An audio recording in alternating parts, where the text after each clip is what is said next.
ഇതെല്ലാം നേരത്തെ തന്നെ ജുഡീഷ്യൽ അന്വേഷണ കമ്മീഷൻ റിപ്പോർട്ട് വന്നതോടുകൂടി വിശദമായി ജനങ്ങൾക്ക് മനസ്സിലായതാണ്.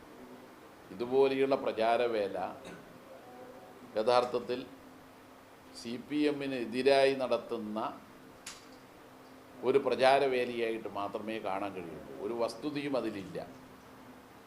CPIM ഒത്തുതീർക്കേണ്ട എന്തെങ്കിലും ഒരു പ്രശ്നം അതിലുണ്ടായിട്ടില്ല. എന്താണ് സംഭവിച്ചത് എന്നുള്ളത് നാട്ടുകാർക്ക് അറിയുന്ന കാര്യമാണ്. യഥാർത്ഥത്തിൽ സോളാർ വഴി വൈദ്യുതി ഉൽപ്പാദിപ്പിക്കാൻ കഴിയുന്ന നല്ലൊരു പദ്ധതിയെ അഴിമതി മലീമസമായ ഒന്നാക്കി മാറ്റിയത് അന്നത്തെ UDF സർക്കാരാണ്. അതാണ് ജനങ്ങളാകെ തിരിച്ചറിഞ്ഞത്.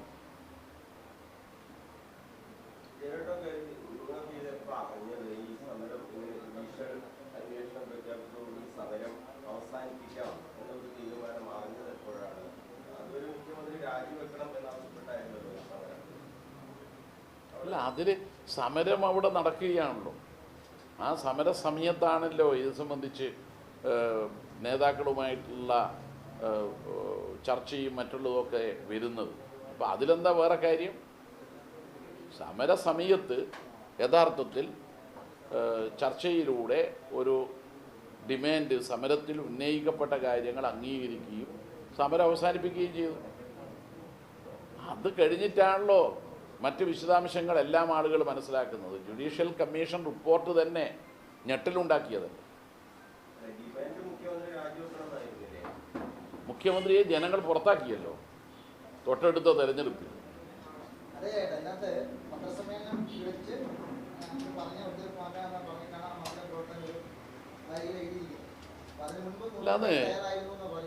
അല്ലാന്ന് നമ്മളതിൽ കാണേണ്ടത് 1994 നവംബർ 25 കൂത്തുപറമ്പിലെ വെടിവെപ്പിനെ തുറന്ന് രാജ്യവ്യാപകമായി നടന്ന പ്രതിഷേധമുണ്ട്.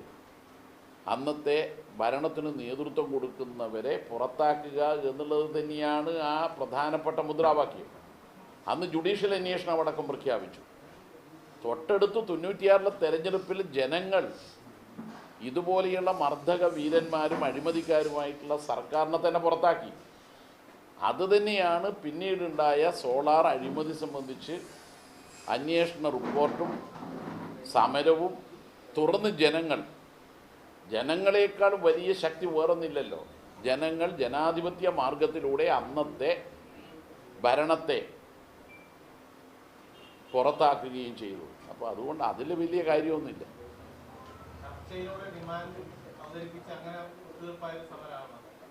അല്ല, അന്വേഷണം പ്രഖ്യാപിക്കേണ്ടി വന്നല്ലോ. നിങ്ങൾ ഏത് ചെറിയ കാര്യമല്ലല്ലോ. ഒന്നുമില്ല എന്ന് പറഞ്ഞതിൽ നിന്ന് ഒരു അന്വേഷണത്തിലേക്ക് എത്തിയത് സമരമാണല്ലോ. പിന്നീട് ഇത് കൂത്തുപറമ്പ് സംഭവത്തിന് സമാനമാണിതും. കൂത്തുപറമ്പ് സംഭവവും ജുഡീഷ്യൽ അന്വേഷണം പ്രഖ്യാപിച്ചു, ഇതും ജുഡീഷ്യൽ അന്വേഷണം പ്രഖ്യാപിച്ചു. തുറന്ന് സ്വാഭാവികമായും അന്വേഷണത്തിന് ശേഷം റിപ്പോർട്ട് വന്നു. രണ്ടിൻ്റെയും റിപ്പോർട്ട് വന്നു. കുറ്റക്കാരെല്ലാം അന്നത്തെ ഭരണത്തിന് നേതൃത്വം കൊടുത്തവരാണ് എന്നുള്ളതും വന്നു. തുടർന്ന് ജനങ്ങൾ ജനാധിപത്യ മാർഗത്തിലൂടെ ഈ പ്രശ്നങ്ങളടക്കം ജനവിരുദ്ധമായ നിലപാട് സ്വീകരിച്ചവർക്ക് അന്നത്തെ ജനങ്ങൾ ബാലറ്റിലൂടെ മറുപടിയും നൽകി ഇടതുപക്ഷം അധികാരത്തിൽ വരികയും ചെയ്തു.